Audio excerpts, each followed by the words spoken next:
Viewers very warm welcome this show. मैं हूं कामरान शाहिद। ओगरा ने सिफारिश की थी कि ₹1 लीटर पेट्रोल बढ़ाया जाए, लेकिन प्राइम मिनिस्टर की गवर्नमेंट जो है इमरान खान साहब की, उन्होंने पेट्रोल की कीमत में तबाहकुन तहलका खे इजाफा करके पाकिस्तान में महंगाई के नए रिकॉर्ड कायम कर दिए। और फिर ये कहते हैं कि लाहौर कंटोनमेंट के इलेक्शन में या मुल्तान में या पंजाब में हम बदतरीन शिकस्त दुचार की हुए। तो उसकी वजूहत मैं आपको बता रहा हूँ। पेट्रोल की कीमत जो आगे बहुत ऊपर थी, उसमें अब ₹5 फ़ी लीटर, और हाई स्पीड डीजल की कीमत में ₹5.01 फ़ी लीटर का इजाफा हो गया। मट्टी के तेल की कीमत में ₹5.46 फ़ी लीटर, और लाइट डीजल ऑयल की कीमत में ₹5.92, यानी ऑलमोस्ट ₹6 जो है वो इजाफा हुआ। पेट्रोल की अब नई कीमत जो है वो 118 से बढ़कर ₹123.30 फ़ी लीटर, हाई स्पीड डीजल जो है वो ₹120.04 फ़ी लीटर हो गया।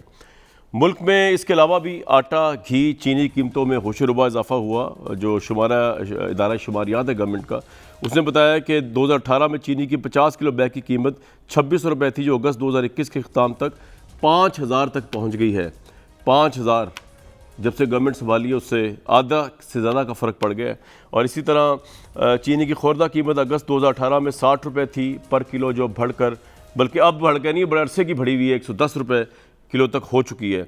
अगस्त 2018 में आटे की 20 किलो थैले की कीमत ₹740 थी, जो अब अगस्त 2021 इमरान खान साहब की गवर्नमेंट में बढ़कर 740 से ₹1150 हो चुकी है।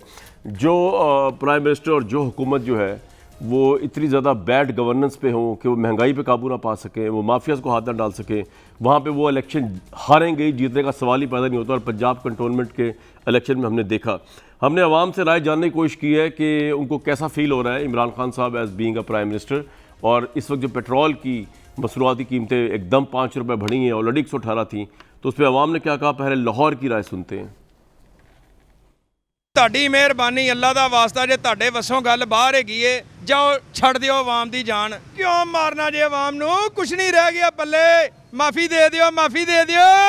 ਇੰਨੀ ਮਹਿੰਗਾਈ, ਸਾਡਾ ਦੁੱਧ ਨਹੀਂ ਪੂਰਾ ਹੋ ਰਿਹਾ, ਰੋਟੀ ਨਹੀਂ ਪੂਰੀ ਹੋ ਰਹੀ, ਸਾਡੇ ਬੱਚੇ ਦਾ ਹਾਲ ਵੇ। ਕਾਹਦੀ ਘੁੰਮਤ ਹੈ? ਘੁੰਮਤ ਚਲਾਓ, चिड़िया घर ना चलाओ। खान साहब को गलती होगी वोट दे के, महंगाई इतनी कही जा रहा है, गरीब आदमी क्या करे, रोटी खानी मुश्किल हो गई है। आप ऐसे हमारे साथ तब्दीली लेके आने, क्या तब्दीली है? पेट्रोल बहुत महंगा, बहुत ज्यादा कर रही हुकूमत। ਅਸੀਂ ਜਿਹੜੀ ਰੋਟੀ 2 ਵਕਤ ਦੀ ਖਾਂਦੇ ਸੀ ਉਹ ਵੀ ਸਾਡੇ ਕੋਲੋਂ ਖੋਹ ਲਈ ਹੈ। ਇਹ ਸਾਨੂੰ 500 ਸਾਲ ਪਿੱਛੇ ਲੈ ਗਿਆ। 20,000 तनख्वाह हैगी, वो किहड़ी चीज़ पूरी करेगा? पेट्रोल महंगा, पेट्रोल ना फिर हर चीज़ बढ़ती है। वो खुदा दा खौफ कर ले, अल्लाह दे बंदिया। वो तो कहता सी जी मैं हर चीज़ सस्ती कर देंगे, चंगी सस्ती कर रहे साडे नाल। अल्लाह दा नाम मनो जी, सारी जान छੱਡ दो। ਪਹਿਲੇ ਤੁਸੀਂ ਅਗਰ 2 ਰੋਟੀਆਂ ਖਾ ਰਹੇ ਹੋ, ਇੱਕ ਤੇ ਚਲੇ ਗਏ ਹੋ, ਹੁਣ ਇੱਕ ਤੋਂ ਤੁਸੀਂ ਅੱਧੀ ਤੇ ਜਾਓਗੇ। ਫਾਕਿਆਂ ਤੇ ਲੈ ਕੇ ਜਾ ਰਹੇ ਨੇ, ਹੋਰ ਤੇ ਕੁਝ ਨਹੀਂ ਸਾਡੇ ਕੋਲ ਰਹਿ ਗਿਆ ਤੇ। ਹਾਂਜੀ ਮਾਫੀ ਦੇ ਦਿਓ, ਤੁਹਾਡੀ ਮਿਹਰਬਾਨੀ। ਘਿਓ ਨੂੰ ਵੇਖ ਲਓ, ਆਟੇ ਨੂੰ ਵੇਖ ਲਓ, ਤੁਸੀਂ ਆਪਣਾ ਮਜ਼ਦੂਰ ਕੀ ਕਰੇਗਾ? ਅਸੀਂ ਮਜ਼ਦੂਰ ਆਦਮੀ ਹੈ, ਡੇਲੀ ਕਮਾਣਾ, ਡੇਲੀ ਖਾਣਾ। ਇੱਕ ਦਿਨ ਨਾ ਕੰਮ ਤੇ ਜਾਈਏ ਤਾਂ ਭੀਖ ਮੰਗੀ ਅਸੀਂ, ਬੱਚਿਆਂ ਨੂੰ ਫੀਸਾਂ ਦੇ ਸਕਦੇ ਅਸੀਂ। ਕੋਈ ਰਹਿਮ ਖਾ ਲਓ, ਗਰੀਬਾਂ ਨੂੰ ਮਾਰਨ ਦਾ ਪ੍ਰੋਗਰਾਮ ਹੀ ਬਣਾਇਆ ਸਿਰਫ। ਸਿਸਟਮ 'ਚ ਆ ਨਾ, 18-20 ਹਜ਼ਾਰ ਰੁਪਇਆ ਕਮਾ ਤੇ ਫਿਰ ਸਾਰਾ ਸਿਸਟਮ ਆਪਣਾ ਚਲਾ, ਤੇ ਫਿਰ ਤੂੰ ਲੋਕਾਂ ਨੂੰ ਕਹਿ ਘਬਰਾਉਣਾ ਨਹੀਂ, ਆਪੇ ਮੌਜਾਂ ਕਰ ਰਹੇ। ਪਹਿਲੇ ਅਸੀਂ 200 ਚ ਗੁਜਰਾਂਵਾਲੀ ਚ ਆ ਜਾਈਦਾ ਸੀ, ਹੁਣ ਸਾਡੇ ਤੋਂ 400 ਰੁਪਏ ਲੱਗ ਜਾਂਦਾ ਇੱਕ ਚੱਕਰ ਦਾ। ਹੁਣ ਜਾਂ ਤੇ ਸਾਨੂੰ ਮਾਫੀ ਦੇ ਦਿਓ, ਜਾਂ ਤੇ ਸਾਨੂੰ ਥੋੜਾ ਜਿਹਾ ਘਬਰਾ ਲੈਣ ਦਿਓ। ਘਿਓ ਮਹਿੰਗਾ ਹੋ ਗਿਆ, ਦਾਲਾਂ ਮਹਿੰਗੀਆਂ ਹੋ ਗਈਆਂ। ਗਰੀਬ ਆਦਮੀ ਮਰ ਰਹੀ ਹੈ, ਉਹ ਗਰੀਬ ਆਦਮੀ ਦੇ ਘਰ ਸਬਜ਼ੀ ਲੈ ਤੇ ਨਹੀਂ ਪਕਾ ਸਕਦਾ ਪਿਆ। ਐਡੀ ਜ਼ਾਲਮ ਹੁਕੂਮਤ ਨਿਕਲੀ, ਇਹਨਾਂ ਗਰੀਬਾਂ ਦਾ जूस भी पी ले। ये हाथ जोड़ के हम कह रहे हैं कि खान साहब एक दफ़े 100 रुपये इकट्ठा महंगा कर दें पेट्रोल, और जो भी है हमारी जो ना वो सबकी कह रहे जाग पड़े और इकट्ठी सड़कों पे निकल आए, और फिर ये तब्दीली है ना जिसको वापस। पेट्रोल की कीमत बढ़ने के बाद अहले कराची की राय भी सुन लीजिए। ये पागल बना रही है आवाम को, हर चीज महंगी कर दी है। 20-25 हज़ार वाला बंदा क्या करेगा? इनको आवाम की कोई फिक्र नहीं है। इनको जब रेवेन्यू इकट्ठा करना होता है, पेट्रोल पे पैसे बढ़ा देते हैं, बिजली पे पैसे बढ़ा देते हैं। तो तब्दीली इसी को तो कहते हैं। इसी तरह पिस के मर जाएगा इंसान, गरीब आदमी, और क्या हो। बेड़ा गर्क कर दिया सर। हम लोगों के लिए परेशानी बढ़ी जा रही है, सैलरी तो बढ़ती नहीं है, मुश्किल हो गया गुजारा करना हमारा। तो आवाम बिल्कुल परेशान हो गई है महंगाई से। पेट्रोल बढ़ता है, हर चीज़ बढ़ती है। हम पूरा राशन जो है 7,000 रुपये का डलवाता था, अभी 20,000 रुपये में भी नहीं आ रहे। बोल रहे तब्दीली आएगी, ये तब्दीली है। बेरोजगार कर दिया, ना पानी है ना कुछ है। इन्होंने ये पाकिस्तान दिया है कि गरीब का खाल उतर रही है, भूखे मर रहे थे। सर ये गवर्नमेंट जुल्म कर रही है, लोग कितना परेशान है, कारोबार नहीं है, जॉबलेस हैं। किस तरीके से पूरा कर रहे हैं तो अल्लाह जानता है। ऐसे ही गरीब लोग मरते रहेंगे। इस हुकूमत का जो है ना बहुत ही आवाम को जो है ना तबाह कर दिया। हुकूमत से तो उम्मीद रखना, बांझ औरत से बच्चे देने की उम्मीद रखना। होशरुबा महंगाई के ऊपर आवाम जो है सराब एहतजाज है। इस हुकूमत को इमरान खान साहब की हुकूमत को, अली नवाज ऐवान साहब की हुकूमत को जालिम हुकूमत कह रहे हैं, दुहाइयाँ दे रहे हैं और वो कह रहे हैं कल की जाती आज जाए। हमने आपको लाहौर के व्यूज़ भी सुनाए, हमने कराची के व्यूज़ भी सुनाए, वह तो पाकिस्तान के और शहरों की भी वक्त की लेकिन किल्लत है, लेकिन लगभग यही मसला है क्योंकि जब पेट्रोल की कीमत बढ़ती है तो ट्रांसपोर्ट बढ़ेगी, ट्रांसपोर्ट के साथ साथ किराए बढ़ेंगे, बाकी अशिया बढ़ेगी।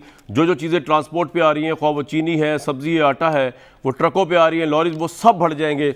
और ये अनप्रेसिडेंटेड पाकिस्तान में इस वक्त महंगाई है इमरान खान साहब की हुकूमत के दौर में। और उसका रिएक्शन पंजाब कंटोनमेंट के इलेक्शन देखने में आया जिसमें हुकूमत को जो है बदतरीन शिकस्त हुई, वो 3rd नंबर पर है, इंडिपेंडेंट से भी नीचे।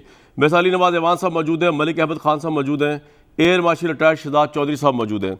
अली नवाज ऐवान साहब, जब पहले पेट्रोल बढ़ता था तो प्राइम मिनिस्टर इमरान खान साहब हैं वो क्या कहा करते थे, आपको बताया था, उनके ट्वीट्स मेरे सामने मौजूद हैं। इमरान खान ने इस हुकूमत को या किसी भी हुकूमत को शर्म दिलाते हुए ये लाजमी कहा कि absolutely shameful how the government has dropped a petrol bomb on the poor nation at the start of 2018.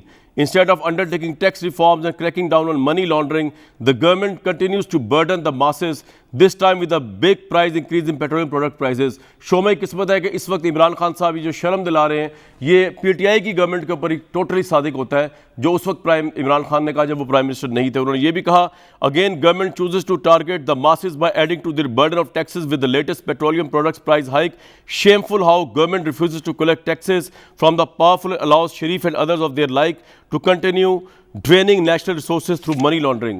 Ali Nawaz Aiwan साहब, उस वक्त के इमरान खान, आज के प्राइम मिनिस्टर इमरान खान और आपकी गवर्नमेंट पे कड़ी तनकीद कर रहे हैं इस महंगाई और इस पेट्रोलियम की हाइक को देखते हुए। अच्छा साहब, आपने जितनी मेहनत की इमरान खान साहब की ट्वीट निकालने में, अगर आप थोड़ी सी मेहनत और कर लेते और उस वक्त के जो आपकी पेट्रोल प्राइसेस थी उसको भी निकाल लेते। उस वक्त जो पेट्रोल प्राइसेस थी, नून लीग ने अपने दौर में 5 साल में बोनेंजा एंजॉय किया, ऑयल बोनेंजा जिसको कहते हैं, कि जो ऑयल प्राइसेस पर बैरल 35 से 40 से 45 तक जाती थी और इसके दरमियान वो रहती थी। तहरीक इंसाफ की जब से गवर्नमेंट आई है, इस वक्त जो इंटरनेशनली पर बैरल रेट है वो $75 से $80 के दरमियान मूव कर रहा हुआ।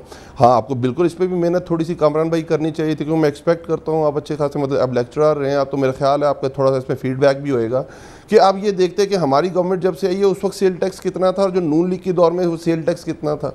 मैं ये भी एक्सपेक्ट करता हूँ कि आपको ये देखना चाहिए था कि उस वक्त कितनी पेट्रोलियम लेवी थी और आज कितनी पेट्रोलियम लेवी है।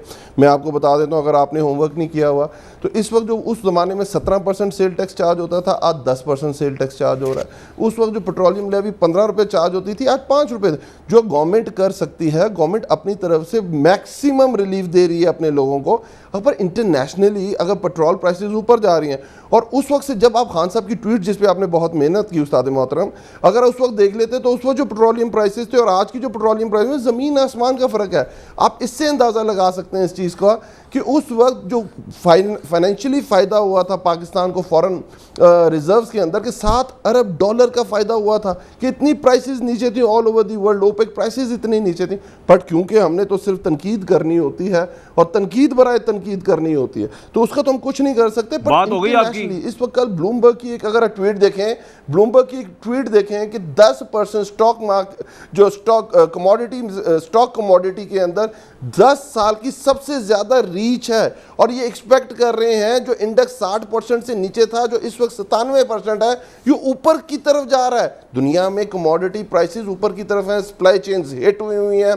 इससे मैं आपको एक और मिसाल देता हूं, आपकी बात पूरी होगी, टाइम वक्त ज़्यादा हो गया, बाकी कोई बात करनी है पर मेट्रिक टन। आपकी बात हो गई, अब मैं जरा बात पर मेट्रिक टन। मैं तो मेहनत करूंगा। एक आखिरी जुमला उस्ताद मोहतरम, आखिरी जुमला सर, मेहरबानी हमेशा मेरे पे करते हैं। जी सर, आप बताइए खुल के। $550 पर मेट्रिक टन था पाम ऑयल जब हमारी गवर्नमेंट आई थी, इस वक्त $1200 पर मेट्रिक टन है। तो आप इस आगे डबल 200% ज्यादा है। तो हम उसके ऊपर जो उससे अगेंस्ट अगर आप थोड़ी वर्किंग करते हो, आपको पता चलता कि वो जितना बड़ी है उस प्राइस से क्या पाकिस्तान में बड़ी है? नहीं। अच्छा भाई, आपका काम, आपकी बात हो गई गवर्नमेंट की तरफ। अच्छा सर, मैं तो ज्यादा मेहनत कर लूंगा, ऑब्वियसली मेहनत करने से घबराना नहीं चाहिए। अली नवाज ऐवान भाई, कोई ऐसा मसला नहीं, थोड़ी आप भी मेहनत कर लें। ये तो चले, आपने बता दिया इंटरनेशनल मार्केट ये थी, अब जरा इसका भी जवाब दे दीजिएगा साथ साथ कि 2018 के अंदर जो है बेसिकली जो आटा था वो आपको पता कितना था? उस वक्त चीनी कितनी थी और आपके दौर में कितनी है, उसमें डॉलर कितना था, आपके दौर में कितना है, उसका तो कोई ताल्लुक इंटरनेशनल। एक मिनट सुन तो लें। और दूसरा, आप आए लेट। ये जितनी आपने मुझे बातें बताई है ना कि मैं मेहनत कर लूँ, आप मेहनत कर लें, आपको कंटोनमेंट बोर्ड के इलेक्शन का पता नहीं है, आप जनरल इलेक्शन के लिए आज से मेहनत शुरू कर दें। सर मैं देखें, मैं आपकी बात बोला नहीं, हौसला बर्दाश्त तो पैदा करें यार, गवर्नमेंट में आप क्या हो गया। अगर आप मेहनत कर लें उतनी, उससे आधी भी कर लें जितनी हम मेहनत करते हैं, तो जो पंजाब में आपका हाल हुआ है, थर्ड रेट पार्टी साबित हुई है आपकी, थर्ड रेट पार्टी।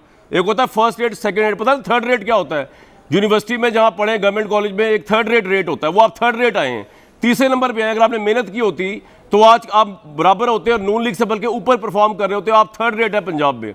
अगर अभी भी मेहनत करेंगे तो जनरल इलेक्शन में भी इंशाल्लाह थर्ड रेट होंगे। और आप क्योंकि लेट आए हैं, जितनी आप मुझे बातें बता रहे हैं bonanza of this and that, चले मैं तो समझ लूंगा, आप बिल्कुल सही कह रहे होंगे, मैं मान भी लूँ आपकी बात कि जी बड़ा आपको इंटरनेशनल मार्केट का धचका लगा हुआ है। ये जरा आवाम को समझाएं, सुनवाएं जी लाहौर वाले, दोबारा इनको ये सुन नहीं सके, लेट आए हैं भाई साहब। ਤੁਹਾਡੀ ਮਿਹਰਬਾਨੀ, ਅੱਲਾ ਦਾ ਵਾਸਤਾ, ਜੇ ਤੁਹਾਡੇ ਵੱਸੋਂ ਗੱਲ ਬਾਹਰ ਹੈਗੀ ਏ, ਜਾਓ ਛੱਡ ਦਿਓ ਆਵਾਮ ਦੀ ਜਾਨ। ਕਿਉਂ ਮਾਰਨਾ ਜੇ ਆਵਾਮ ਨੂੰ? ਕੁਛ ਨਹੀਂ ਰਹਿ ਗਿਆ ਪੱਲੇ। ਮਾਫੀ ਦੇ ਦਿਓ, ਮਾਫੀ ਦੇ ਦਿਓ। ਇੰਨੀ ਮਹਿੰਗਾਈ, ਸਾਡਾ ਦੁੱਧ ਨਹੀਂ ਪੂਰਾ ਹੋ ਰਿਹਾ, ਰੋਟੀ ਨਹੀਂ ਪੂਰੀ ਹੋ ਰਹੀ, ਸਾਡੇ ਬੱਚੇ ਦਾ ਹਾਲ ਵੇ। ਕਾਹਦੀ ਘੁੰਮਤ ਚਲਾਓ, चिड़िया घर ना चलाओ। खान साहब को गलती होगी वोट दे के, महंगाई इतनी कही जा रहा है, गरीब आदमी क्या करे, रोटी खानी मुश्किल हो गई है। आप आए थे हमारे साथ तब्दीली लेके आने, क्या तब्दीली है? ਪੈਟਰੋਲ ਬਹੁਤ ਮਹਿੰਗਾ, ਬਹੁਤ ਜ਼ਿਆਦਤੀ ਕਰ ਰਹੀ हुकूमत। ਅਸੀਂ ਜਿਹੜੀ ਰੋਟੀ 2 ਵਕਤ ਦੀ ਖਾਂਦੇ ਸੀ ਉਹ ਵੀ ਸਾਡੇ ਕੋਲੋਂ ਖੋਹ ਲਈ ਹੈ। ਇਹ ਸਾਨੂੰ 500 ਸਾਲ ਪਿੱਛੇ ਲੈ ਗਿਆ। 20,000 ਤਨਖਾਹ ਹੈਗੀ, ਉਹ ਕਿਹੜੀ ਚੀਜ਼ ਪੂਰੀ ਕਰੇਗਾ? ਪੈਟਰੋਲ ਮਹਿੰਗਾ, ਪੈਟਰੋਲ ਨਾਲ ਫਿਰ ਹਰ ਚੀਜ਼ ਵੱਧਦੀ ਹੈ। ਉਹ ਕੋ ਖੁਦਾ ਦਾ ਖੌਫ ਕਰ ਲੈ, ਅੱਲਾ ਦੇ ਬੰਦਿਆ। ਉਹ ਤਾਂ ਕਹਿੰਦਾ ਸੀ ਜੀ ਮੈਂ ਹਾਰਸ਼ੀਆ ਸਸਤੀ ਕਰ ਦੇਂਗੇ, ਚੰਗੀ ਸਸਤੀ ਕਰ ਰਿਹਾ ਸਾਡੇ ਨਾਲ। ਅੱਲਾ ਦਾ ਨਾਮ ਮੰਨੋ ਜੀ, ਸਾਡੀ ਜਾਨ ਛੱਡ ਦਿਓ। ਪਹਿਲੇ ਤੁਸੀਂ ਅਗਰ 2 ਰੋਟੀਆਂ ਖਾ ਰਹੇ ਹੋ, ਇੱਕ ਤੇ ਚਲੇ ਗਏ ਹੋ, ਹੁਣ ਇੱਕ ਤੋਂ ਤੁਸੀਂ ਅੱਧੀ ਤੇ ਜਾਓਗੇ। ਫਾਕਿਆਂ ਤੇ ਲੈ ਕੇ ਜਾ ਰਹੇ ਨੇ, ਹੋਰ ਤੇ ਕੁਝ ਨਹੀਂ ਸਾਡੇ ਕੋਲ ਰਹਿ ਗਿਆ ਤੇ। ਹਾਂਜੀ ਮਾਫੀ ਦੇ ਦਿਓ, ਤੁਹਾਡੀ ਮਿਹਰਬਾਨੀ। ਘਿਓ ਨੂੰ ਵੇਖ ਲਓ, ਆਟੇ ਨੂੰ ਵੇਖ ਲਓ, ਤੁਸੀਂ ਆਪਣਾ ਮਜ਼ਦੂਰ ਕੀ ਕਰੇਗਾ? ਅਸੀਂ ਮਜ਼ਦੂਰ ਆਦਮੀ ਹੈ, ਡੇਲੀ ਕਮਾਣਾ, ਡੇਲੀ ਖਾਣਾ। ਇੱਕ ਦਿਨ ਨਾ ਕੰਮ ਤੇ ਜਾਈਏ ਤਾਂ ਭੀਖ ਮੰਗੀ ਅਸੀਂ, ਬੱਚਿਆਂ ਦੀ ਫੀਸਾਂ ਦੇ ਸਕਦੇ ਅਸੀਂ। कोई रहम खा लो, गरीबां ਨੂੰ ਮਾਰਨ ਦਾ ਪ੍ਰੋਗਰਾਮ ਹੀ ਬਣਾਇਆ ਸਿਰਫ। ਸਿਸਟਮ ਜੇ ਆ ਨਾ ਜ਼ਰਾ 18-20 ਹਜ਼ਾਰ ਰੁਪਇਆ ਕਮਾ ਤੇ ਫਿਰ ਸਾਰਾ ਸਿਸਟਮ ਆਪਣਾ ਚਲਾ ਤੇ ਫਿਰ ਤੂੰ ਲੋਕਾਂ ਨੂੰ ਕਹਿ ਘਬਰਾਣਾ ਨਹੀਂ, ਆਪੇ ਮੌਜਾਂ ਕਰ ਰਹੇ। मैं ज़रा लोगों को याद करा दूं, पिछले साल जो है जिस वक्त पेट्रोल की कीमत बहुत नीचे आ गई हुई थी, ऑब्वियसली दुनिया जहान में कोरोना फैला हुआ था, जहाज़ नहीं चल रहे थे, पेट्रोल जो है उसके निर्ख गिरे हुए थे। उस वक्त जब पाकिस्तान में पहली दफ़ा आवाम को रिलीफ मिला, 73 रुपये पे पेट्रोल आया, तो ये हुकूमत इतनी नाकाम साबित हुई और इतनी नकम्मी है मेहनत करने के हवाले से अली नवाज ऐवान साहब की हुकूमत, कि जब पेट्रोलियम कार्टेल ने, प्राइम मिनिस्टर ने खुद भी एक्सेप्ट किया ये कार्टेल बना हुआ था, पेट्रोलियम माफिया ने जब बैठ के वो पूरी जगह पेट्रोल बंद कर दिया, अवाम को पेट्रोल नहीं मिला सस्ता, ये हुकूमत बेबसी के साथ तालियां बजाती रही, जिस तरह वो नेहरू जो है वो बांसुरी बजाता रहा जब रोम पूरा जल रहा था। उस वक्त भी इन्होंने मेहनत नहीं की, अली नवाज ऐवान साहब की गवर्नमेंट ने। और फिर पेट्रोल को माफिया ने भड़वाया और भड़वाने के बाद आम आवाम के लिए खोला। तो ये बात होगी। लेकिन मलिक साहब ये जो फरमा रहे हैं बोनेंजा और ये सर मैं आपके पास, अच्छा जी बोले, फरमाएं। सारा प्रोग्राम आपका मेरा होगा, चलो जल्द से बोले। हाँ जी बोले आपको बाइक दिया हूं, बोले बोले इस तरह नहीं, बोले ना भाई, उस्ताद मोहतरम बोले ना यार, बोले क्या। अब आपने पहले इंट्रो बोला, हाँ जी बोले, उसके बाद मैं, और अब सुने थर्ड, आप जहां मैं पढ़ा हूं और जहां आपने पढ़ाया है वहां थर्ड रेट स्टूडेंट नहीं होते, वहां थर्ड डिवीजन जरूर आती है, बट हमेशा जो थर्ड रेट, मैंने रिजल्ट की बात की है, मैंने थर्ड रेट स्टूडेंट नहीं कहा आपको। एक मिनट मैं आपको बता रहा हूं, थर्ड रेट रिजल्ट का है आपका, नहीं एक मिनट यार, आप मुझे मिसकोट कर रहे हैं मेरे सामने। मैंने आपको थर्ड रेट नहीं कहा, मैंने कहा है कि आपका थर्ड रेट रिजल्ट आया जैसे यूनिवर्सिटी में आता है, पंजाब कंटोनमेंट के इलेक्शन में आप थर्ड रेट हुए हैं। मैंने आपको थर्ड रेट नहीं कहा, आप आगे चलें।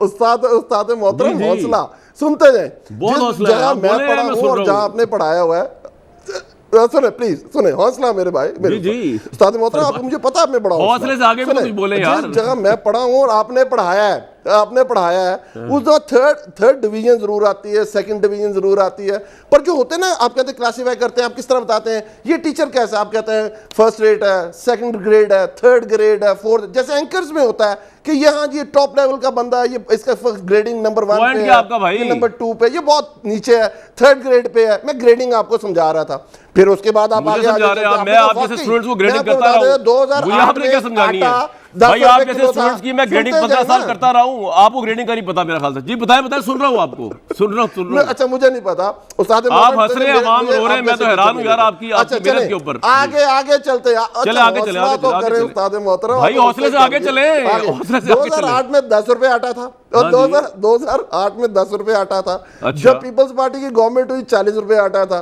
और अब जब हमारी गवर्नमेंट आई है हमने अपनी सपोर्ट प्राइस बढ़ाई है, 1250 से 1850 रुपए पे लेके गए, 600 रुपए की जंप है। 60% लोग काश्तकार हैं इस मुल्क के अंदर रहते हैं, उनसे पूछे 40 रुपए किलो पे, 40 रुपए मन के ऊपर उनको 40 किलो के ऊपर उनको कितनी 650 रुपए ज्यादा मिला है। 1100 अरब रुपया नया मार्केट के अंदर गया है। चीनी जब 100 रुपया मिलती होती, आपका मसला नहीं ना। चले भाई बात खत्म हो गई, मसला तो आपका भी नहीं है, मिलता था, मसला तो पहाड़ों में रहने वालों का भी नहीं है। 380 रुपए मिल रहा है। आगे चले ज्यादा शो हो गया, चलती है। मेरे 2 गेस्ट और हैं, अली भाई आप और मैं इधर ही हैं। कंटोनमेंट बोर्ड की जगह आप थोड़ी वर्किंग मेरे उस्ताद और कर लेते। अच्छा। तो आप जीबी का इलेक्शन हुआ, 7 आजाद कश्मीर भाई अभी जो लास्ट हुआ मैं उसकी बात पूरा करूं यार। जीबी का इलेक्शन, जीबी में इलेक्शन जीत के आप हुकूमत बना लीजिएगा फिर। वो नकम्मापन हमने शो करना है। नहीं जी, आप तो बड़े कामयाब हैं, आप बड़े कामयाब रोशन चेहरे हैं।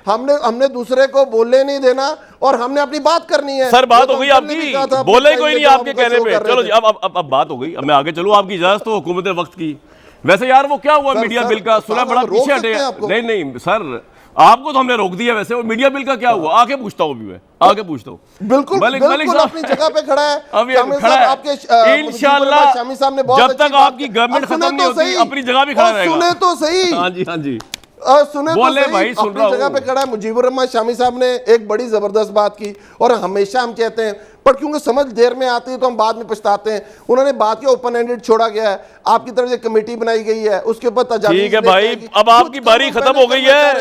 अब मैं शहजाद चौधरी साहब और मलिक साहब को लेना चाह रहा हूँ। ठीक है सर, इंसाफ का तकाजा है सर। मलिक साहब, मुझे एक बात समझ नहीं आई कि ये एक चैनल पे खबर चली प्राइम मिनिस्टर के हवाले से कि बदकिस्मती से, और ये बदकिस्मती ये भी है कि इस मुल्क की इतनी महंगाई, इतना बुरा हाल है, और मैं भी हंस रहा हूँ और अली साहब भी हंस रहे हैं, कोई बात नहीं। चले, बदकिस्मती से पाकिस्तान में बिजली की कीमत में इंतहाई इजाफा हो गया, यानी कि ज़्यादा हो गई। तो मरीम नवाज साहबा ने कहा, और इस बदकिस्मती का नाम इमरान खान है। भाई इमरान खान अपनी पूरी कोशिश कर रहे हैं, उनकी नीयत में मैंने आज तक कभी शक नहीं किया और वो फुल एफर्ट कर रहे हैं। ये और बात है कि मैं कहता हूँ कि अभी तक वो कुछ नहीं कर सके, लेकिन नीयत में शक। आपने बदकिस्मत कह दिया, काम सारे आपके लाए हुए हैं। अभी वो बता रहे थे बुरेंजा और दिस एंड दैट के, ये आपके दौर में क्या महंगाई थी। What's your take on it कि ये आपकी सारी लेगेसी है? अच्छा देखिए कामरान साहब, हम तो बुनियादी तौर पे एक सियासी कारकुन हैं और एक तारीख़ के तालिब इल्म हैं। जी अब ये बात भी समझने की अब कोशिश हम कर रहे हैं कि ये कैसी ब्रीड है जो अपने चौथे साल में भी अपनी पिछली हुकूमतों की बात कर रही हैं कि आप हुकूमत में थे तो ये थे। मुझे I have to find out. मैंने कोशिश की है कि मैं नज़दीक तरीन को पार्लिमानी लफ्ज़ ऐसा ढूंढूं कि ये ऐसी क्या चीज़ होगी जिस पे मैं कह सकूं कि they are into 4th year now, चौथा साल है। और ये मार्gaरेट थैचर। मलिक साहब एक बात बताएं, मलिक साहब आप अपनी एक बात बताइए। सर सॉरी आपकी बात काट रहा हूं, आप अपनी ज़ाती ज़िंदगी में इतने तहम्मुल और आराम से बात करते हैं। यार कामरान, बुनियाद ये है कि या तो मैं वही करूं जो आपके साथ अली कर रहे हैं, या तो मैं उसी तरीके से शुरू मेरे साथ वो कुछ नहीं कर रहे, वो अपने साथ ही कर रहे हैं, उनके रिजल्ट आई जा रहे हैं। ठीक चले। लेकिन आपकी अज़वाजी जिंदगी बहुत अच्छी होगी, मैं ये कहना चाह रहा हूँ। इतने तहम्मुल से अगर आप गुफ्तगू करते हैं, आगे चले। जी सर बोले सुन रहा हूँ। अच्छा चले खैर। अच्छा देखिए मेरी गुजारिश, और अली साहब की जिंदली तूफानी होगी, जिस तरह अली नवाज अवान साहब की जिंदगी तूफानी होगी। अच्छा जी सॉरी, जी मलिक साहब शुरू करें, आप कंटिन्यू। अली साहब ताकतवर, ये पेट्रोल ना भी हो तो आग लगा देते भाई, पेट्रोल ना भी मौजूद हो। जी बिल्कुल ये सलाहियत उनकी है। एक उनकी मार्gaरेट थैचर की एक बड़ी फेमस स्पीच थी जब वो अपनी सेकंड टर्म पे छोड़ के जा रही थी कि मेरी incumbency, I have been there, मुझे ये मत बताएं आज के इनकम्बेंट्स कि मैंने क्या किया। सही। मैंने जो किया वो अवाम को भी पता है और मुझे भी पता है। आज आप हुकूमत हैं और आपकी ज़िम्मेदारी है। अगर अवाम की ज़िंदगी में तकलीफ़ है, वहाँ पे आपके जो आपके CPIs हैं, यानी आपकी उसमें अरशाए खुर्दोनोश हैं, बिजली है, आपके जो गैस के चार्जेस हैं, पेट्रोल की कीमत आज फिर बढ़ गई है। उसके साथ वो लोग जिनकी ज़िंदगी में, इसके ऊपर आपने भी सुनवाया इससे पहले, मैं आपके प्रोग्राम का वक्त ज़ाया नहीं करूँगा, 20-21 के पूरे साल के अंदर अभी तक ये एक, मैं थोड़ी सी नंबर्स की बात करने लगा हूँ, लेकिन आम फहम में महंगाई वो जिसको कमर तोड़ महंगाई कहा जाए, यानी डबल डिजिट से नीचे, और वो पाकिस्तान ब्यूरो ऑफ स्टेटिस्टिक्स कह रहा है। अच्छा अब इसमें क्या हो सकता है कि ये कहते हैं कि जी आलमी सतह पर कीमतें ज़्यादा हैं इसलिए हम, तो उसमें आप हुकूमत अपनी पॉलिटिकल स्पाइन शो करती है। गवर्नमेंट कुछ रिलीफ ऐसे देती है, चाहे उसमें गवर्नमेंट को ये नज़र भी आता हो कि मेरे टैक्सेशंस में कमी आ जाएगी, मेरी जो मैंने लेवीज इम्पोज की हैं उस पर कमी आ जाएगी, या उसका जो स्टेट बैंक अपनी बास्केट के बताता है कि मेरे यहाँ पे मामलात, उसमें गवर्नमेंट ये करती है कि वो तबके जो कि थोड़े से कमज़ोर तबके हैं उनके लिए एक सब्सिडीज़ के अरेंजमेंट करती है। प्रीवियस गवर्नमेंट्स का एक ह्यूज चंक इसमें जाता था। अब इनकी इस फिलॉसफी में और उसकी जो पिछली हुकूमतें थी, क्योंकि ये बार बार वहाँ पे जाते हैं, उसमें फ़र्क ये था कि वो पॉलिटिकल गवर्नमेंट्स ये समझती थी कि ये बेसिकली हमारी इकोनॉमी का एक फैक्टर ये भी है कि हमने उन गरीब लोगों को जिनकी आमदन बुनियादी तौर पे एक बेस लाइन को टच करती है, यानी उसके नीचे आप पॉवर्टी लाइन से नीचे चले जाएंगे, तो उनके लिए हमने एक सब्सिडाइज्ड मॉडल रखे होते थे, जिसमें आप पेट्रोल की कीमतों की आप बात कर लें, अगर इंटरनेशनल मार्केट में प्राइस कम थी तो हमने तो जी मैं सर एक बात कहना चाह रहा हूँ, मुझे सिर्फ लेट मी कंप्लीट दिस। अगर मसला सिर्फ यही हो कि मैंने आके रोज़ रात को ये बताने में अपना जोर सर्फ करना है और दूसरी तरफ मेरी एक्चुअल जो डिलीवरेंस है वो कॉम्प्रोमाइज, वो तो हमने अवाम को सुनवा दिया ना। मेयर अली अवान साहब जितना भी मुकालमा करें वो तो अवाम को ग्राउंड पे जो ये बुनंजा और ये कार्टेल ये कुछ समझ नहीं आता। ये आप ठीक कह रहे हैं मलिक साहब, मैं जरा का आपकी इजाज़त हो तो न्यूट्रल राय ले लूँ। शहजाद साहब तो बहुत शुक्रिया बड़े अरसे बाद तशरीफ लाए प्रोग्राम में। सर आपकी अपनी अंडरस्टैंडिंग क्या है? ये हुकूमत जो है एक तरफ महंगाई इतनी ज़्यादा है, मैं सवाल को आगे लेके चलता हूँ, महंगाई पे फोकस कर नहीं पा रही, कार्टेल्स को कंट्रोल कर नहीं पा रही, माफिया को कंट्रोल कर नहीं पा रही, दूसरी तरफ जो महाज इन्होंने खोला हुआ है किसी एक तरफ मीडिया के साथ, फिर आज़ाद इलेक्शन कमीशन के ऊपर कभी अटैक कर देना, कभी किसी में आपका अपना ओवरऑल व्यू क्या है इस हुकूमत की परफॉर्मेंस और इनकी जहत और डायरेक्शन जो है आपके ख्याल में सही है या सही करने की ज़रूरत है? आप एक अनबाइस्ड व्यू, शायद अली नवाज अवान साहब की बात सुन लें सीरियसली। नहीं बिल्कुल कामरान, बहुत शुक्रिया। मेरा ख्याल है आज दिन है कि अली नवाज अवान साहब की थोड़ी सी मदद की जाए, और अगर मैं पाकिस्तान एग्जाम में पास हो, ये बिल्कुल सही, हाँ पाकिस्तान की मईशत को किसी हद तक समझने की कोशिश करता हूँ, तो देखिए इसमें कोई शक नहीं, उन्होंने बिल्कुल दुरुस्त कहा कि ऑयल प्राइसेस और कमोडिटी प्राइसेस दुनिया भर में बढ़ रही हैं। इसका महंगाई का असर सिर्फ पाकिस्तान में नहीं है, पूरी दुनिया में, ये तो एक हकीकत है। लेकिन चार एक ऐसे एलिमेंट्स हैं, चार एलिमेंट्स जहां पर के इस हुकूमत को अपनी कमजोरी को मानना चाहिए। पहली बात, फैसले करने में ताखीर, यानी जब आपको LNG चाहिए खरीदनी है तो आप जब डिले करेंगे इतने ज़्यादा और ऐसे वक्त पे फैसले करेंगे कि कीमतें बहुत बढ़ जाएंगी, तो बिजली की कीमत कभी भी नीचे नहीं ला पाएंगे, ना बिजली पूरी कर पाएंगे, ना ही प्रोडक्शन हो पाएगी, ना इंडस्ट्री को मिलेगी। तो मेरा ख्याल है सबसे बड़ी वजह एक जो उसके अंदर आती है वो ये है डिलेड रिस्पॉन्सेज, डिलेड रिएक्शंस, पहला काम। दूसरा, अभी भी, और ये हमारी इकोनॉमी का स्ट्रक्चर ये है कि हम इनडायरेक्ट टैक्सेशन इकोनॉमी है, क्योंकि हम डायरेक्ट टैक्सेशन नहीं कर सकते, नहीं कर पाते, FBR में तब्दीलियां नहीं ला पाते, रिस्ट्रक्चर नहीं कर पाते, इसलिए इनडायरेक्ट टैक्सेशन पे जाना पड़ता है। और इसकी मैं मिसाल देता हूं आपको, बिजली के बिलों में 75% बिजली की कीमत है, 25% टैक्सेस है। तेल की कीमत में 60% जो होता है उसका पोर्शन, वो सिर्फ और सिर्फ तेल की कीमत है, 40% टैक्सेस है। उसके अलावा पाकिस्तानी ना कोई टैक्स देने को तैयार है, ना इनका तरीका है, ना ये किसी को ला पाए, और ये सिर्फ PTA की बात नहीं है, हमारी मईशत की बहुत बड़ी कमजोरी है। तीसरा, सप्लाई एंड डिमांड का मसला है, एडमिनिस्ट्रेटिव फंक्शन। एडमिनिस्ट्रेटिवली इस हुकूमत ने अपना काम असर बिल्कुल नहीं दिखा पाई, और जो सप्लाई, जो हमारी अपनी चीज़ें पैदा होती हैं, सब्जी, गोश्त, ये वो, इस तरह की जो चीज़ें हैं रोज़मर्रा के इस्तेमाल की, इसकी सप्लाई ही, गंदम, चीनी, हम यही सप्लाई नहीं कर पाए, कार्टेल्स ने इनके ऊपर डोमिनेट कर लिया, ये मार्केट ने डोमिनेट कर लिया। शहजाद साहब एक बात बताइए, ये प्राइम मिनिस्टर जो है, ये खुशकिस्मत प्राइम मिनिस्टर हैं कि इनको जिस तरह जितनी इदारों की सपोर्ट मिली है, इन सो मैनी वर्ड्स, अगर मैं ओपनली ना भी कहूँ, जो पहले किसी प्राइम मिनिस्टर को नहीं मिली, इस्टेब्लिशमेंट की, फौज, सबकी सपोर्ट मिलने के बावजूद, और हमारे प्राइम मिनिस्टर बड़े स्ट्रॉन्ग प्राइम मिनिस्टर हैं, इसके बावजूद ये क्यों नहीं माफिया को कंट्रोल कर सके? अच्छा वो चले, उस पर मैं एक छोटी सी बात, एक फाइनल पॉइंट रह गया जी, प्लीज था मेरा, हाँ, वो ये था कि इनकम डिस्पैरिटी, इनकम कम से कमतर हो गई है, यानी लोगों की कुव्वत खरीद कम हो गई है, महंगाई ज़्यादा हो गई है, इसलिए लोगों की चीखें निकल रही हैं। ये क्योंकि ग्रोथ नहीं है इकोनॉमी के अंदर, इकोनॉमी बढ़ नहीं रही, परेशान कुन हालात हो गए जो आपने सिखाया अपने प्रोग्राम में। मेरे ख्याल ये 4 वजूहात हैं, और इसके ऊपर इस हुकूमत को जो करेक्टिव मेजर्स हैं वो लेने चाहिए, और जहाँ गलती है उसको मानना चाहिए। मेरा सवाल अगला, तो इनकी क्रेडिबिलिटी, अच्छा अब आ गई सारा कुछ मिलने के बाद, मेरा अपना ख्याल है कि बहुत सारे महाज एक वक्त में खोल लिए। जरूरी नहीं कि आप हर चीज में सही हो, जरूरी नहीं कि हर वक्त ही सही हो लड़ाई के लिए। मिसाल के तौर पे अगर आपका एडमिनिस्ट्रेटिव ब्यूरोक्रेसी के साथ मामला नहीं चल रहे, तो भाई थोड़ा सा सब्र कर ले, किसी अच्छे वक्त का इंतजार कर ले। मीडिया अगर आज सारे का सारा तूफान बन के आपके खिलाफ खड़ा हो गया तो जरूरी नहीं था कि आप मीडिया रेगुलेटरी अथॉरिटी या उस किस्म का बिल लेके आने का प्रोग्राम शुरू कर देते। मेरा अपना ख्याल है कि इसमें डिस्ट्रैक्शन भी थोड़ी सी शामिल है कि जब बाकी काम नहीं हो रहे तो किसी और चीज के पीछे लगा दिया जाए।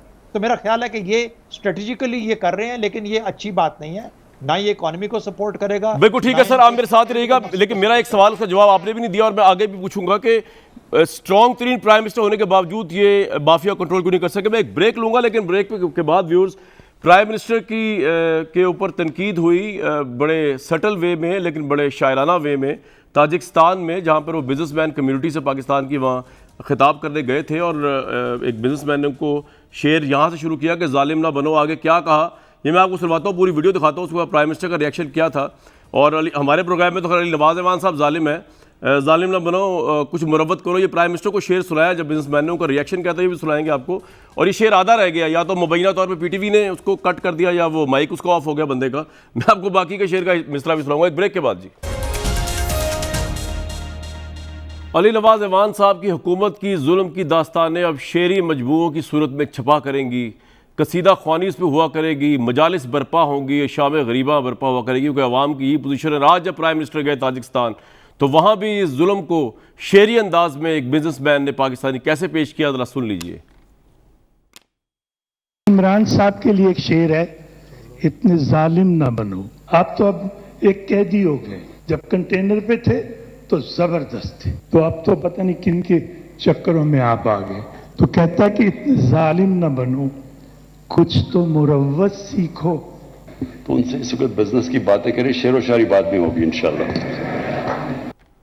वो पूरा शेर कुछ तरह था कि इतने जालिम ना बनो, कुछ तो मुरव्वत सीखो। अली नवाज अमान साहब, ये अवाम कह रही है मरते हैं तुम पर तो क्या मार ही डालोगे। भाई कितना मारना है इस अवाम को।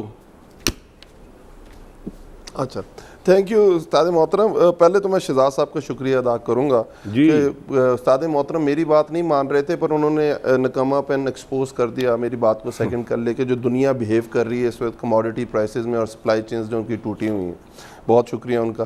दूसरा, अहमद भाई कह रहे थे पता नहीं किस ब्रीड से इनका पाला पड़ गया, तो मुझे पता है इनकी पेडिग्री अच्छी है और हमारा भी इनसे वास्ता पड़ा हुआ है। बड़े कंसिस्टेंट हैं ये, बड़ी कंसिस्टेंट हैं और बड़ा माशाल्लाह बाज नहीं आते और हमेशा कहते हैं खाते हैं तो लगाते भी तो हैं।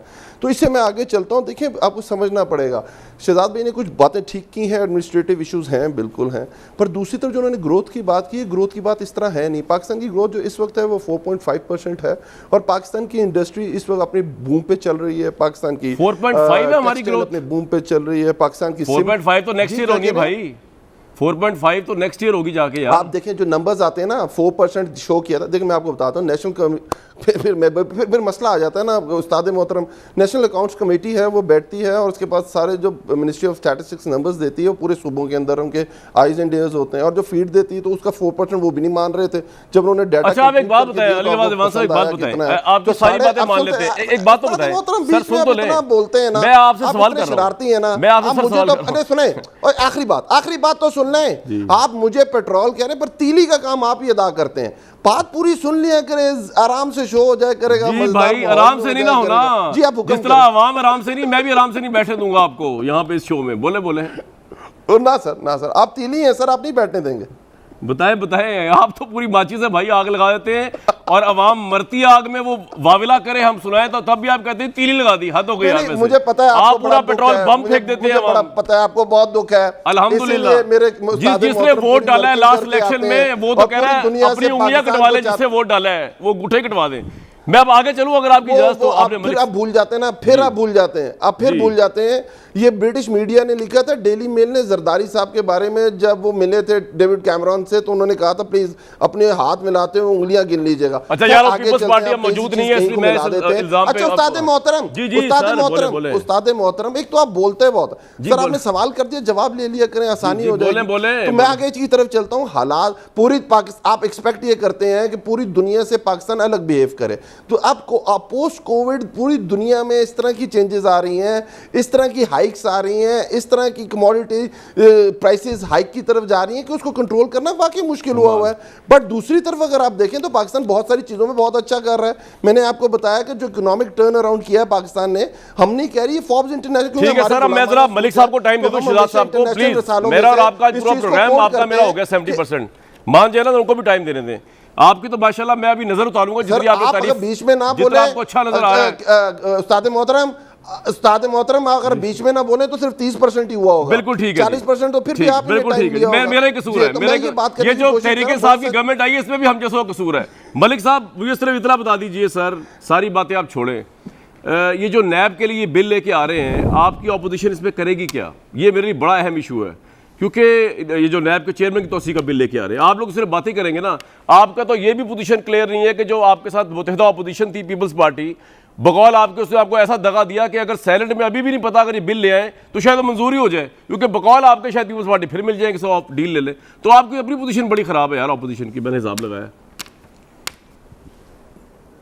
नहीं कामरान साहब, गवर्नमेंट को तो एक्ट करना है जो कॉन्स्टिट्यूशन कहता है, और अगर उसमें से कोई ऐसा रास्ता निकालने की ये कोशिश करते हैं, ऑर्डिनेंस ला रहे हैं, इससे बालातर हो के ये काम करने की, नहीं वो ऑर्डिनेंस आ नहीं सकता ना, इलीगल है ये। अगर लेकर आते हैं तो उस ऑर्डिनेंस की क्या हैसियत होगी? अगर वो ये फॉर इंस्टेंस मान भी लेते हैं कि ये ऑर्डिनेंस के साथ वो एक्सटेंशन कर देते हैं जिसका इंडिया गवर्नमेंट दे रही है। कल मैंने फ़रोग नसीम साहब के हवाले से भी कोई बात सुनी कि एक एक्ट ऑफ पार्लियामेंट से ही हो सकता है।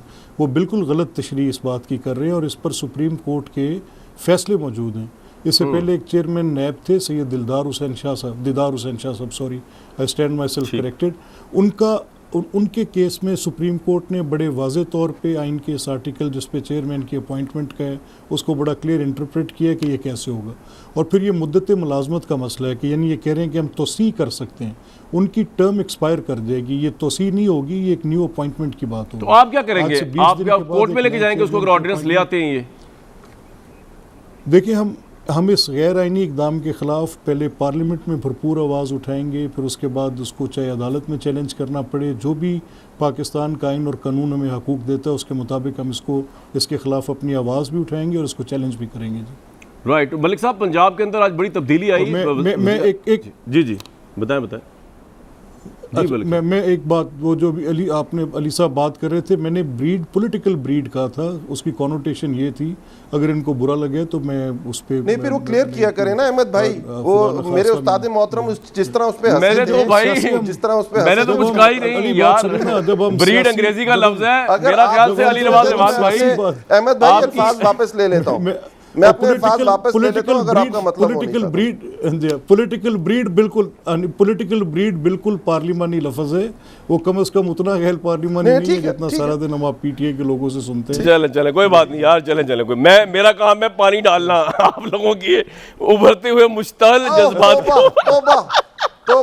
जी। शहजाद साहब, अच्छा मुझे भाई इतने जालिम ना बने, मुरव्वत सीखे थोड़ी सी।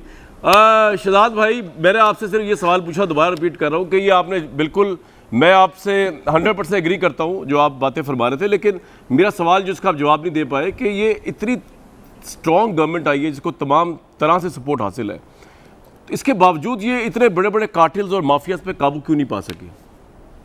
कामरान देखें, इसका जवाब अगर मैं एकेडमिक जवाब दूं तो फिर तो आपके लिए ड्राई हो जाएगा जी। बात सीधी सी है कि जहां पर कार्टेल हुकूमत का हिस्सा हो, और सिर्फ इस हुकूमत का नहीं, हर हुकूमत का हिस्सा हो, खुद ही कार्टेल हो, तो फिर उनको काबू कौन कर सकता है? पहली तो हमारा स्ट्रक्चर ही, आपकी मईशत ही जिन पे बनी हुई है वो कार्टेल है, वो ब्लैकमेल कर देते हैं, वो आपको चेकमेट कर देते हैं। मिसाल के तौर पर बिजली के आपने चीनी के ऊपर कोशिश की, चाहे वो पॉलिटिकली मोटिवेटेड था या जेन्युइनली उसको ड्रिवन था, लेकिन वो देखिए ना, चीनी का कार्टेल ऐसा आ गया, वो 115 पे लेके चला गया चीनी की कीमत को, तो और उसके पास आपके पास कोई कंट्रोल भी नहीं था, काबू भी नहीं था उसके ऊपर करने का। ये आज की कहानी नहीं है, ये पिछले 50 साल की कहानी है। ये 50 साल में ये कार्टेल्स रन कर रहे हैं, और इसी तरीके से क्या वजह है? रेगुलेटरी अथॉरिटीज नहीं है। लेकिन शहजाद भाई, आप ठीक कह रहे हैं, लेकिन 50 साल से इमरान खान पावर में नहीं थे, उससे पहले अयूब खान थे, मुशर्रफ थे, ज़ियाउल हक थे, नवाज शरीफ थे, बेनज़ीर थी, ये तो अब आए, तो इनसे तो हम एक्सपेक्ट कर रहे थे कि कार्टेल को तोड़ेंगे, लेकिन आपने बड़ी कमाल की बात की है कि कार्टेल अगर खुद हुकूमत का हिस्सा हो, तो इस हुकूमत ने भी कंटिन्यू किया उसी करप्शन और माफिया को।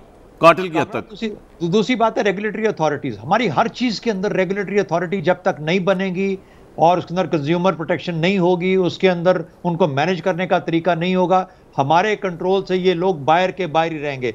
ये स्ट्रक्चरल रिफॉर्म्स थे जो कि इस हुकूमत ने करने थे, जो इमरान खान साहब को करने चाहिए, जो शौकत तरीन को लेके आने चाहिए। क्या वजह है कि इतने कमाल के लोग आके, मिसाल के तौर पे शौकत तरीन आते हैं, वो फलाना आता है, वो आके सबके सब ठुस होके बैठ जाते हैं, why are they unable to move?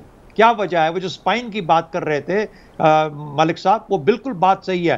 Political spine होगी तो इसको आप रिस्ट्रक्चर कर पाएंगे, रिफॉर्म कर पाएंगे, चाहे वो ब्यूरोक्रेटिक रिफॉर्म है, पुलिस रिफॉर्म है, या इकोनॉमिक रिफॉर्म्स है, या टैक्सेशन रिफॉर्म्स है। अली भाई, मैं बिल्कुल सर, आपने बड़ा कमाल बात की है शहजाद साहब, मैं आपसे 100% एग्री करता हूँ। अली भाई, वक्त की बड़ी किल्लत है, ब्रेक से पहले मैं सिर्फ इतना कहूँगा, क्या ऐसा हो सकता है कि रात की तन्हाई में आज आप मेरी बातों पे तो नहीं, शहजाद चौधरी साहब की बात, न्यूट्रल आदमी, सोच लें कि आप भी पुरानी हुकूमतों की तरह उसी हुकूमत का तसलसल है कि जिसमें कार्टेल या माफिया जो है वो हुकूमत का हिस्सा है, स्ट्रक्चर का हिस्सा है। आखिरी जुमला बोल देता हूँ जी। उस्ताद मोहतरम, देखिए हम यही कोशिश करते हैं, पर स्टेटस को हमारे रास्ते में आता है। जैसे हम कह रहे हैं मीडिया रेगुलेट करना है, तो आप कहते हैं उसके ऊपर एहतजाज करना शुरू कर देते हैं। हम MTI की बात करते हैं, डॉक्टर एहतजाज करना शुरू कर देते हैं। हम EVM की बात करते हैं, इलेक्शन कमीशन और दूसरी पार्टी उस पर एहतजाज करना। ये स्टेटस को है ना, जब उसे हिलाने की कोशिश करते हैं, मसाइल आते हैं, बट अल्हम्दुलिल्लाह हम आगे की तरफ बढ़े और हर चीज़ इंशाअल्लाह ताला रेगुलेट होगी। काश आप शुगर माफिया को, वो आपके रास्ते में आ गया, बिल्कुल आपने कहा, साफियों को भी आपने इन सो मैनी वर्ड्स कह दिया, माफिया, शुगर माफिया भी आपके रास्ते में आ गया। शुगर माफिया ने प्राइम मिनिस्टर से चीनी के ऊपर वो सब्सिडीज वो कुछ करा दिया कि प्राइम मिनिस्टर भी देखते रह गया, मेरा भाई अली नवाज अवान भी देखता रह गया। आटा माफिया, चलो साफी तो माफिया बकौल इस गवर्नमेंट के, जिस पे एहसान करो उसके शर से डरो वाला हिसाब है आप लोगों का। तो आपके साथ जो मीडिया ने एहसान किया, अब आपके शर से बच तो नहीं रहे, आप कन्फ्रंट कर रहे हैं फ्रंट पे, और आप पीछे पीछे जा रहे हैं अल्लाह के फजल से उसके ऊपर, क्योंकि आप रॉन्ग हैं। सबसे ज़्यादा फेक न्यूज़ और फेक इन्फॉर्मेशन अगर कहीं से मिलती है मुबैना तौर पर, तो वो हुकूमत के पास से मिलती है। आटे का आया कार्टेल, वो भी आपकी जड़ों में बैठ गया और पंजाब से वो फैसले करा लिया अली नवाज अवान साहब, उनकी हुकूमत देखती रह गई। बेअसर गवर्नमेंट है, ना कुछ कर पा रही है, ना कुछ कर रही है, और आज भी रियलाइज़ करने को तैयार नहीं हो रही कि इन्होंने कुछ करना है अगर जीतना है आवाम का दिल। मैं एक ब्रेक लूँगा भाई। आज के प्रोग्राम उलूमे लुबाब ये शेर है, PTI का वर्कर कह रहा है इमरान खान साहब से, वोटर के इतने जालिम ना बनो, कुछ तो मुरव्वत सीखो, मरते हैं तुम पर, जब उन्होंने वोट डाला तो क्या मार ही डालोगे? कल तक नहीं बल्कि नेक्स्ट वीक तक की इजाज़त दीजिए।